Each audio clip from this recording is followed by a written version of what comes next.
อยากสิฝากบอกน้องนุ่งลูกหลานเด้อเวลาหมู่ตัวไปนั่งในวงโสเลกันบ่ว่าสิเป็นแม่หญิงผู้ชายซุ่มรุ่นใหญ่เขาสิเว้ามาดอกสมัยเอ้ยสมัยอ้ายแล้วดอกซุ่มนี่นิสัยประเทศนี้เพิ่นสิคุยเด้ประวัติแต่เพิ่นเป็นบ่าวเป็นสาวนี่เพิ่นนี่ค่าร่มดีจังซี่จังซั่นเจ้าสู้จังซั่นจังซี่ผู้สาวหลายจังซี่จังซั่นให้หมู่โตอย่าเฝ้าเสียซ้อมฟังมันเว้าดีๆถ้าบักใดพี่ใดปฏิว่าเจ้าของเจ้าสู้ค่าร่มดีจังซี่จังซั่นบ่เว้าถึงตอนตนหน้าต่างนั่นซุ่มเจ้าสู้กระจอก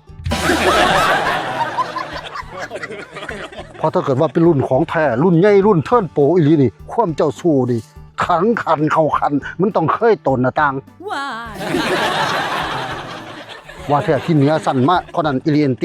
อันซุ่มที่ว่าบ่ได้เสียผ้าไปนำนั่นหอบผ้าแล่นแล้วไปตกสร้างแซงอันนั้นรุ่นปรมาจารย์ผู้ลางคนหาทางขึ้นบ่ได้จนเขาได้เอาไม้สาวมาห้อยแต่แลขึ้นเอาอันนั้นน่ะของแท้ไปเรียนวิชาเลยแต่ว่าวิชาหอบผ้าจะไปเรียนเด้อเฮ็ดจังได๋ก็ได้ให้เจ้าของอย่าให้ได้หอบนะให้เจ้าของได้เจ้าสู้ให้เจ้าของได้เอาชนะแต่ว่าอย่าไปตกสร้างแซงคือเขา